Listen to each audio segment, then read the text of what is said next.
Hello guys, and welcome to this edition of AI Governance Engineering with myself, Gavin.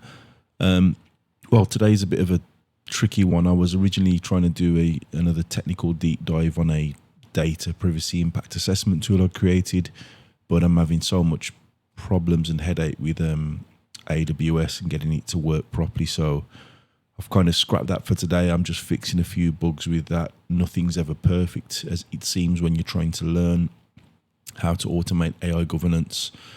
So I've pivoted and I'm going to actually walk you through something else I've been working on the last few days, which is basically creating some 42001 compliance documents, and I'm going to be giving them away for free on my LinkedIn page as well.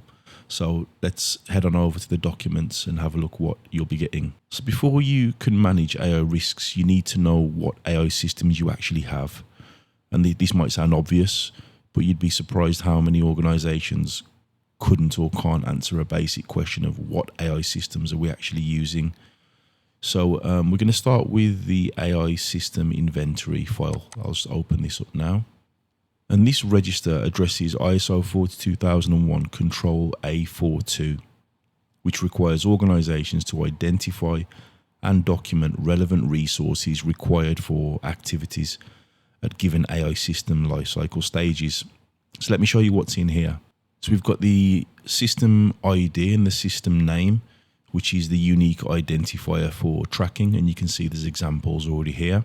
We've got the AI system type, whether it's generative AI, predictive analytics, computer vision, NLP, and so on. And I thought you had a drop-down menu there. You don't. As you can see here, there's a drop-down menu. If you just click in there, and you can just select which type of AI system it is that you're using. We've got the version, the provider or the vendor, the provider's contact info, the internal system owner, whoever that might be. You've just got some obviously fake names there. The organizational role. We've also got the risk classification, and this is mapped to the EU AIX risk tiers: unacceptable, high risk, limited risk, and minimal risk. And you can select it from here. Again, you've got the high risk category here if you want to dig in even deeper. We've got things like law enforcement with the articles directly associated next to it. Article 6.3, exemption applied, yes or no. And then there's a justification as to why.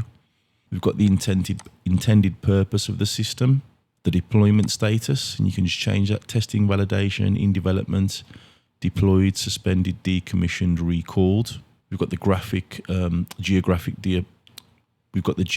deployment section. You can just put wherever you want there, depending on where you're based or where it's going to be deployed to.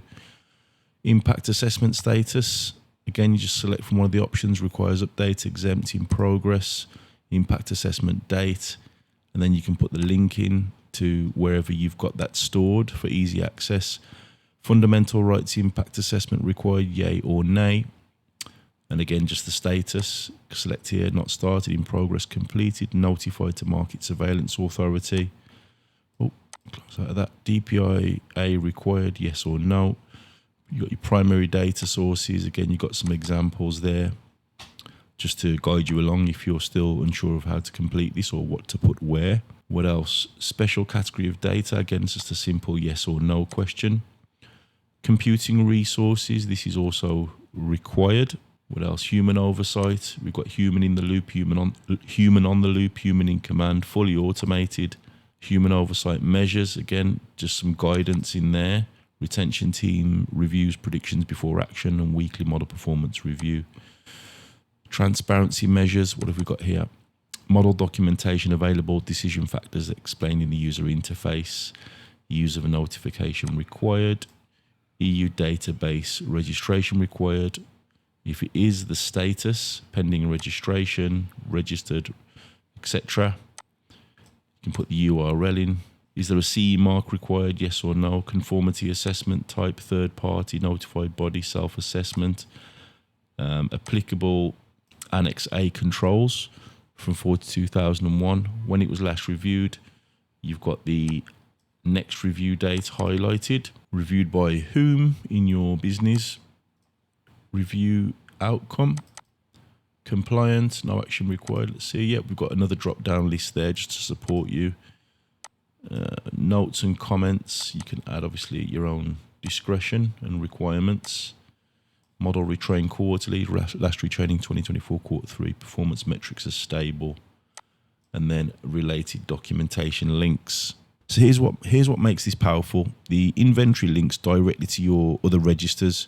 So when you update a system's risk classification here, you know exactly which impact assessments and legal requirements apply.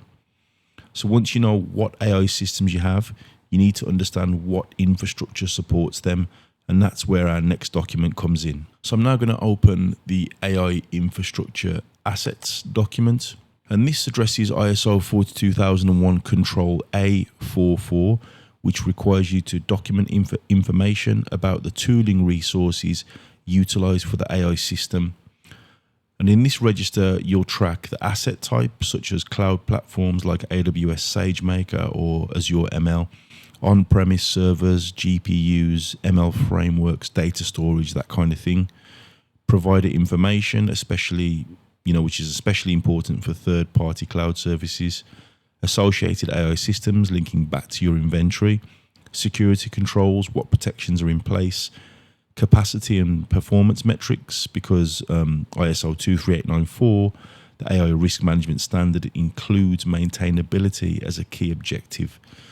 Let's have a look through here. So you can put your company name, the document type confidential, the purpose of this document, the version control as well, super important, all the applicable standards. So we've got 42001, the relevant sections done for you, 23894 risk management, A.8.5 environmental impact, the EU AI Act Article 15, and ISO 5338, the AI system lifecycle process, section 6.4. So if we look at the AI infrastructure inventory, again, super detailed and clean. Infrastructure ID, infrastructure name, so production GPU cluster, resource type. And again, there's just a drop-down menu there, edge device, TPU, CPU server. Linked AI system IDs, which you'd have in-house. AI lifecycle stage per ISO 5338.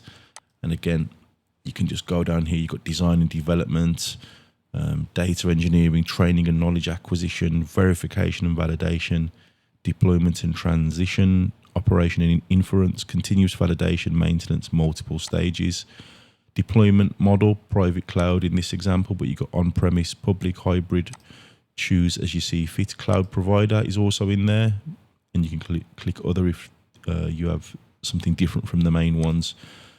The region, data residency jurisdiction, onto technical specifications, compute capacity, memory, storage capacity, network bandwidth, redundancy configuration, active, passive, multi-region. What else? Environmental impacts, power consumption, annual energy, carbon intensity source, grid average, measured, estimated, unknown. That's beyond my beyond my scope, but it's required. So why not get it in there? And that was the whole point of this document, was to really, make it useful probably beyond what I can truly fathom right now. But it's in there. These are things we need to document for sure. Cooling method, liquid cooled, air cooled, immersion, free cooling, unknown. Moving over to governance and operations, asset owner, cost center, monthly cost estimate, vendor provider. You've got NVIDIA AWS there in this example. The account, the status, is it active, provisioning, standby, commissioning, commission date, review date, and then some additional notes. And then we just have here at the bottom a reference page. 42001 Annex 8.4 resources for AI systems, and you've got the control, the title, the description, and the relevance to this register. So what we've got here, if we just have a quick look, control A.4.2, title is resource documentation, description, document resources required for AI lifecycle stages, relevance to this register, lists all infrastructure supporting AI systems. Environmental impact tracking. This register includes environmental impact columns from O to S to support 8.5.5 requires assessment of societal impacts, including environmental impact of AI systems. And again, is this something that people would overlook? But it's a requirement, and again, it just shows best practice. AI risk management, as per 23894 8.5, environmental impact objective, managing resource consumption and sustainability of AI. Carbon tracking enables organizations to report on AI system footprint and set reduction targets. And then you've got the related standards, which is 5338, AI system lifecycle. Relevance to this register, lifecycle stage column links infrastructure to specific AI lifecycle stages, which is super important as per ISO 42001. So you might ask, why does this matter? Well, because AI cybersecurity threats documented in ISO 27090 include attacks on your infrastructure, data poisoning, model theft, adversarial attacks, etc. If you don't know your infrastructure, how can you actually protect it? So that's the main purpose here. We've got to get down to the nitty-gritty, the small details when it comes to our AI assets and our AI infrastructure. So now let's talk about the heart of any ISO management system, the statement of applicability. Now, this is arguably the most important document in your entire AI management system. The statement of applicability, or the SOA, is defined in ISO 42001 clause 3.26 as documentation of all necessary controls and justification for inclusion or exclusion of controls. 42001 has 38 controls in Annex A, organized into 10 different domains. So let me read you the actual ISO definition. Organizations may not require all controls listed in Annex A, or may even exceed the list with additional controls established by the organization itself. So you can see there's some degree of flexibility there, but we've got to justify why or why not we have or have not included the said controls. So this register is quite detailed. It includes 38 controls across 8.2 policies. There's 3 controls covering AI policy, alignment with other policies and policy review. 8.3, internal organization. 2 controls for roles, responsibilities and concern reporting. 8.4, resources. 5 controls for documentation, data resources, tooling, system resources and computing resources. 8.5, impact assessment. 4 controls for assessing AI system impacts. 8.6, development and life cycle. 9 controls split between development guidance and life cycle management. 8.7, data. 5 controls for data management. 8.8, information for interested parties, and there's 4 controls on transparency. 8.9, use of AI systems. 3 controls for intended use, monitoring and human oversight. And then finally 8.10, third-party relationships. 3 controls for suppliers and outsourcing. So what makes this statement of applicability different is the multi-standard mapping. For each ISO 42001 control, you'll see cross-references to 23894 risk objectives, EU AI Act articles, ISO 27001 information security controls where relevant, and GDPR requirements where data protection applies. So when an auditor asks, how do you address control A.5.3 for impact assessment documentation, you can show not just whether it applies, but how you've implemented it and what evidence supports it. So let's just have a look through some more of the sections in a bit more detail. So again, as we said, A.2 policies relate to AI, and you can see here you've got the control description, and is it relevant to your business, yes or no? Is it relevant to your risk assessment, yes or no? Is it a legal issue, yes or no? Is it a contractual issue, yes or no? And for example, if you change some of these here to no, eventually you can see the applicability section changes to red, meaning it's no longer applicable to you, which obviously in AI policy would be applicable to most businesses. Then you've got the justification for exclusion, which I was saying earlier is super important. You've got the control owner, evidence reference, last reviewed notes, and I've left these blank intentionally. I don't want to populate everything. And then we move over to ISO the Annex B section of ISO 42001. So if we stay on this one, you can still see it's A.2.2. And if we just go across, you can see this is the associated Annex B guidance or control guidance B.2.2. And you can see here we've got ISO 23894 AI risk assessment, and the specific reference to that is A.2 accountability. We've got the EU AI Act reference there, Article 26.1, use in accordance with instructions. Evidence examples, approved AI policy document, board management approval records, policy communication records, staff acknowledgements. And what you'll find is here, the related toolkit documents is the set of other documents that I've created or I am creating. And then you should be able to have a hyperlink that clicks into them. If we just have a look at one more, let's say A.4, resources for AI systems to ensure the organisation accounts for resources, including AI system components and assets. Let's have a look. A.4.3, data resources. The control description: as part of resource identification, the organisation shall document information about the data resources utilised. And then again, you can check whether it's applicable to you or not. But in this case, let's say it is. Implementation status, you can change this to partially implemented, planned, or not planned, and the color changes accordingly. And then again, just follow over. You've got the same Annex B control guidance and the risk assessment relevant section, availability and quality of data, the EU AI Act reference, input data reference, and then some examples to guide you along. And that just continues all the way down. So I hope you can see the work or the time that this will save you. And it's quite detailed.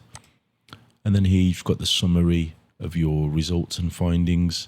And you've got the ISO 23894 Annex A objectives there with the description, the EU AI Act deployer obligations and the key requirements. And then the same for 42001 Annex B implementation guidance. So speaking of data, let's look at one of the most critical operational registers, training data. So the AI training data registry addresses one of the most important aspects of AI governance, data quality. ISO 42001 Control A.4.3 requires organizations to document information about the data resources utilized for the AI system. But more importantly, 42001 references the entire ISO 5259 series, which is specifically about data quality for analytics and machine learning. And you've probably heard me bang on about it in previous videos. So you can see here we've got quite a few tabs for this one. We've got a compliance dashboard, and this shows you your overall statistics, total datasets registered, active datasets, archived datasets, dashboard last refreshed.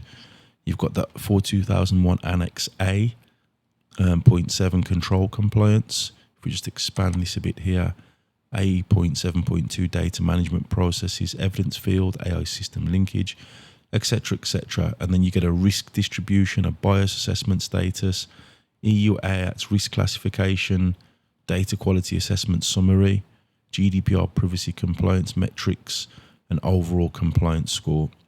Moving on to the AI training data registry, you can see here you've got a dataset ID, dataset name, dataset description, registered, updated, who's the owner, associated AI systems, system ID, data category. You can change that there to training data, validation, test data, production data, ground truth, development phase, design, development, testing, deployment, operation, retirement, the data source, internal, purchase, shared, open data, synthetic, web scraped.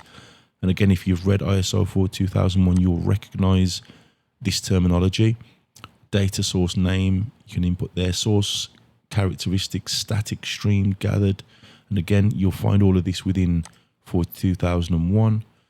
Data quantity, you can input that yourself. Acquisition date, data right status, owned license, open license, consent based. Copyright status, again, click to your heart's content and what's appropriate. Quality assessment date, accuracy score, high, medium, low, not assessed. Completeness score, high, medium, and you've got some sort of guidelines there. Consistency score, again, click what's applicable. Representativeness, fully representative, partially representative, limited, unknown. Quality issues identified. Quality improvement actions, original data sent creator. Chain of custody, transformation applied, resize to 224 times 224 RGB, no, super detailed. Provenance documentation, cleaning methods used, normalization and scaling. And you've got a few options there. I'm not sure exactly what they all mean. Labeling process, human labeled, auto labeled, semi-supervised, pre-labeled, labeler information. Encoding methods, one hot, label encoding, ordinal embedded. Preparation documentation, bias assessment status, complete, in progress, planned. Bias assessment date, protected attributes, present. And you can see here that if it's non-protected attributes present, if it's non-identified, the sampling bias risk is already set to low. So you're good to go. Historical bias risk is low. The label bias risk is medium based on the selections you've chose previously.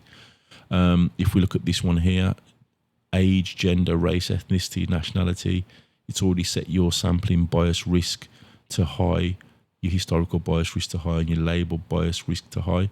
And again, you can see this is based on 24027 plus the EU AI Act Article 10. Bias mitigation applied, fairness constraints in training, regular auditing, human oversight required. Fairness metrics used, contains personal data, yes or no or unknown.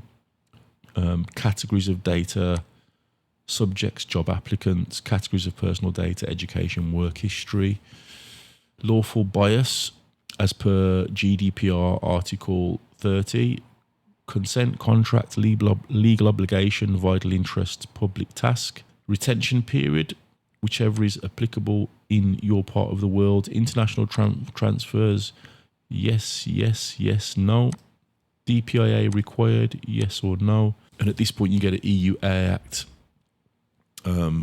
classification, high risk category, employment biometrics. So we can change it here ourselves to whichever risk it is, minimal risk, high risk category, none in this example.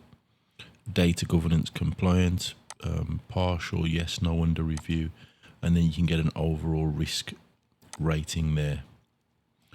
You can add some risk notes, high risk employment AI under EU AI Act, known historical bias, status, active, archived, under review, depreciated, review date, reviewer's name, and some additional notes. You get a reference here of ISO 42001 Annex 8.7, 8.7, data for AI systems, the objective, and all the different controls there.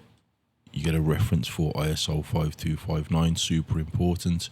Data quality, accuracy, completeness, machine learning specific data, quality characteristics, balance, diversity, timeliness, and you get some quality assessment guidance. EU AI Act article reference, I mean, this stuff's already readily available, but it's there anyway. ISO 24027 for bias in AI systems and AI aided decision making. You may not have seen this before or looked at it or considered it, but here it is. You've got a reference guide there for things that are important for data and AI systems and compliance, and you've got all the categories there or the attributes. Yeah, just have a look through that.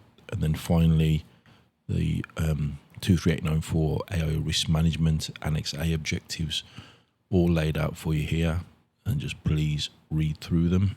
Exact standard text for your reference, and AI for 8.4, A.4 requirement to column mapping. See what this does. Data type fitness for intended behavior. Data category 1, data source type, how it's addressed, tracks whether data is training, validation, test or production. So the ISO 52591 standard makes this clear. When the training data does not represent the population, including the production data, the trained machine learning model has a higher probability of making incorrect inferences. And this register just helps you to document that representativeness. So now let's address something that connects AI governance with data protection law. So this register bridges AI governance with GDPR Article 22 requirements for automated individual decision making. So GDPR Article 22 states, and I'll read the actual text: the data subject shall have the right not to be subject to a decision based solely on automated processing, including profiling, which produces legal effects concerning him or her, or similarly significantly affects him or her. So this register captures AI system reference, linking to your inventory, decision type, what decisions does this system make or support, degree of automation, fully automated, human assisted or advisory only, legal effects assessment, does this decision produce legal effects or similarly significant impacts, legal basis for processing, contract necessity, consent or legal authorization, human intervention mechanisms as per GDPR Article 22.3 requires suitable measures to safeguard the data subject's rights and freedoms and legitimate interests, at least the right to obtain human intervention. And then finally, transparency measures. GDPR Articles 13 and 14 require disclosure of automated decision making and meaningful information about the logic involved. So let's start having a look. We've got the front sheet again, which is similar across all the documents I've created. We've got the AI system inventory and the categories. You've got AI system identification, EU AI Act classification, GDPR Article 22 for automated decision making. And I won't spend so much time going through all the different sections, but you can see them in the documents yourself. Human oversight, human in the loop, override capability, competent person name. You got 2001 Annex A. So some of this you've seen in some of our other templates, but it's the way they're all sort of combined, governance, etc. Clicking to the next tab, AI decision register, system description, decision type, EU AI Act risk level, GDPR Article 22 applicable, yes or no. I don't think this one has drop down menus like some of the others. Data subjects affected, human oversight type, right to consent, business owner, explainability method, local global model card. You get the picture. And then you've got a reference for the ISO 42001 control, the title, the description, and their automated decision making relevance. You've got the reference for the EU AI Act, again the article, the title, the requirements, and the ADM relevance, and the risk classification at the bottom. ISO 23894 risk management, category description, risk considerations. GDPR Article 22 requirement, description, implementation guidance, and then a sort of compliance checklist. Again, edit these to your own liking. And a multi-standard control mapping for automated decision making. So we've got the 42001 control, the 23894 objective, the EU AI Act article, GDPR, and the requirements summary. And then we've got here the AI system risk classification reference, high, middle, low, and then the EU AI Act risk tiers. So this also maps to ISO 42001 control A.9.4 on human oversight of AI systems. The regulation and the standard are quite aligned, so why not document them both in one place? So finally, let's look at the register that ties everything together from a compliance perspective. So the AI Legal Requirements Register is your compliance tracker across all applicable regulations. ISO 42001 Clause 4.2 requires organisations to determine requirements of interested parties that are relevant to the aims. This includes legal and regulatory requirements. So this register, let's have a look. This register maps things like the requirement source, EU AI Act, GDPR, sector-specific regulations, and national AI laws, specific article or clause, the exact provision, requirement type, mandatory, recommended or conditional, applicability assessment, does this apply to your organisation based on your AI use case, affected AI systems, which systems from your inventory are impacted, compliance status, compliant, partially compliant, non-compliant, not yet assessed, the responsible owner, who's accountable for meeting this requirement, and this is super important, and the evidence location, where's the proof? So let's have a look what we've got. We're in the legal requirements register, and as you can see, it's pretty extensive.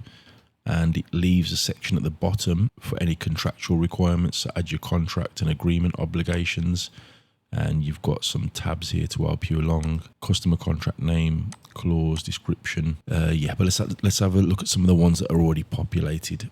So we've got international AI regulations here. EU AI Act, you can see we've changed the category there is changeable. We know that this is international regulation. Specific clause, Article 5, requirement summary, prohibited AI practices, AI relevance, AI systems are banned outright, applicable to all organisations or whichever one you want to choose, deployers, providers, depending on what specific regulation, law or standard we are looking at. You can just change that there. Jurisdiction, whereabouts are you? Again, change the edit it to your liking. ISO mapping, the compliance status, compliance evidence, the owner, and you can see we're kind of following a similar structure to some of the other templates here, but this is unfortunately what's required. I'm not really into the idea of creating loads of spreadsheets, but we still do need them for documentation purposes. And if you've read 42001, you'll know how many times documentation is mentioned within that standard. So we're just doing essentially what is required, and hopefully this level of detail will take some of the work out of it for you, or at least some of the thinking, and hopefully, structure it in a way that you might not have thought of. So again, you've got EU Act there, GDPR there, some ISO standards there. So you can see already it's auto selected to industry standard, international regulation, national law. And you can just change them to your heart's content. Got an EU Act timeline there. Tag that as you will, edit it as you will, because who knows what the future holds at the moment. And then finally, a reference standards mapping. So for EU AI deployers, that's 90% of organisations using AI, by the way. Article 26 contains 11 specific obligations, and this register helps you track compliance against each one using systems per instructions, assigning human oversight, ensuring representative input data, monitoring operations, keeping logs, informing workers, and much more. So there you have it, 6 professional registers that form the operational backbone of an ISO 42001 AI management system. We looked at the AI system inventory, so that's knowing what AI you have. We looked at AI infrastructure assets, know what supports it. We had the statement of applicability, know which controls apply. The training data registry, know your data quality. Automated decision-making register, know your GDPR obligations. The legal requirements register, know your compliance status.